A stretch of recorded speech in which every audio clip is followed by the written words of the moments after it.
Well, joining me now to discuss more about this live from Amsterdam is Romanian Minister of Foreign Affairs, Bogdan Aurescu. Minister, thank you very much for joining us. I just wanted to pick up with you, first of all, on those comments from the Kremlin, as we've just been discussing.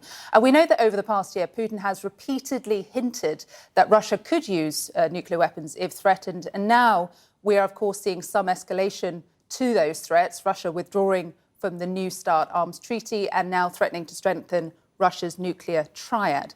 How seriously are you taking these threats, or is this merely posturing from Putin? Well, thank you so much for having me. Indeed, these are not new threats, because as you remember, Russia already since the beginning of the war in Ukraine was mentioning such kind of possibilities of use of nuclear weapons. And each and every time they were met with very strong condemnation, and this is what we have to do right now, because Russia, even if it is in war against Ukraine, it is a permanent member of the Security Council, and it has special responsibilities as owner of nuclear weapons. So this kind of threats are inadmissible, and they have to be strongly condemned. At the same time, we have seen before such kind of threats. They were not followed by any kind of action. We should know, and we are able to know as an alliance, I'm speaking on behalf of NATO right now, we can spot whenever there is a certain preparation for the use of nuclear weapons. So it is rhetoric for a time being. I think this comes at the moment of marking the one-year commemoration of the start of the war in Ukraine, and Russia has no results whatsoever, to the contrary.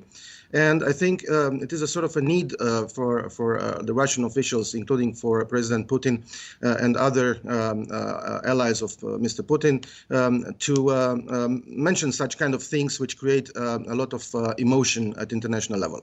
Yeah.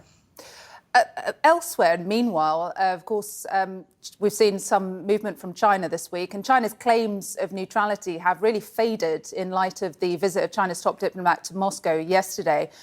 How concerned are you that this bilateral relationship will go beyond merely economic cooperation and move to perhaps deliveries of arms and munitions for Russia's war effort?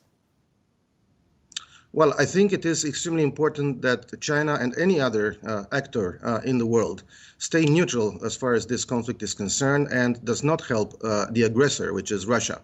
To the contrary, it is the responsibility of any state in the world to support Ukraine. And that's why, well, you mentioned I'm in Amsterdam, I'm heading towards New York for the events dedicated to the one-year commemoration of the start of the war in Ukraine, the Security Council debates and the General Assembly debate, where we are supposed to adopt with hopefully a large majority a resolution regarding the comprehensive, lasting and just peace in Ukraine. So I think it is important that all member states of the United Nations, of the international community, condemn very strongly what Russia is doing in Ukraine and ask for an immediate stop of hostilities, an immediate withdrawal of Russian troops from Ukraine, and the start of a peace process. Of course, this depends on Ukraine. The definition of victory depends on Ukraine. This is what we were discussing yesterday in Warsaw during the Bucharest 9 meeting, together with President Biden and the NATO Secretary General. And I think it's very important that we well, support Ukraine as long as it takes in order to win this war. On that meeting in Warsaw, as you mentioned, the Bucharest 9, we know Romania, of course, is part of the Bucharest 9. We heard President Biden reassuring the Eastern flank allies of the US's commitment to stand by your side as the war approaches its one-year anniversary. How important is that commitment to nations like yourself who border Ukraine? Romania is not just a participant; it's one of the initiators of the Bucharest 9 format. It was initiated by the President of Romania, Mr. Iohannis, and President of Poland, Mr. Duda, back in 2015. And it is a very successful format because it allows for transatlantic coordination. And this is what we have done yesterday in Warsaw, once again, because we have used this format during the last year, since the beginning of the war, and even before that. So it was a very timely discussion, and the reassurance that President Biden has given us all that the United States is fully committed to protect and and to defend any inch of Allied territory, including, of course, the allies on the eastern flank, is extremely important. In Romania, the presence of the US troops has increased since the beginning of the war. We have around 3,800 and even more American troops on our soil. And this is an important reassurance and at the same time a token of concrete solidarity towards the security of Romania and the other allies on the eastern flank.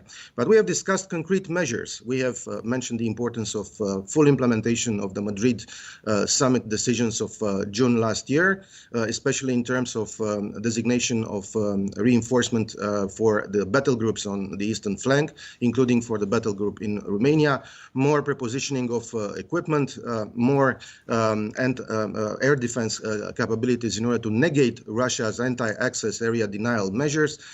Also other measures, for instance, related to the better access to fuel for the troops on the eastern flank. Can I ask very quickly if you plan to increase the presence of US troops in Romania? You mentioned a number that you already had. Are there any plans to increase that?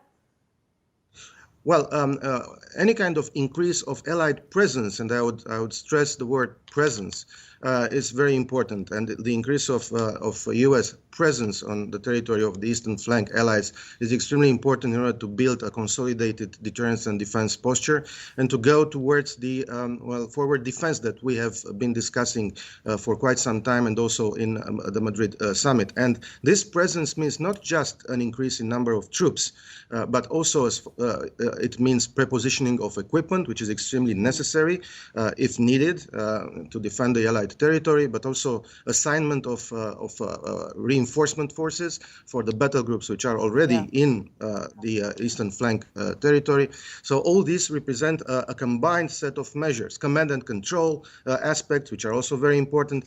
So all these create a smart defense and a smart forward defense, which is important. The stronger the defense is, the stronger the deterrence is. This is the only language Russia understands. Foreign Minister, unfortunately, we'll have to leave it there, but we really appreciate your time. Thank you for coming on and giving us your thoughts on the anniversary of this war. Appreciate it. Thank you for having me.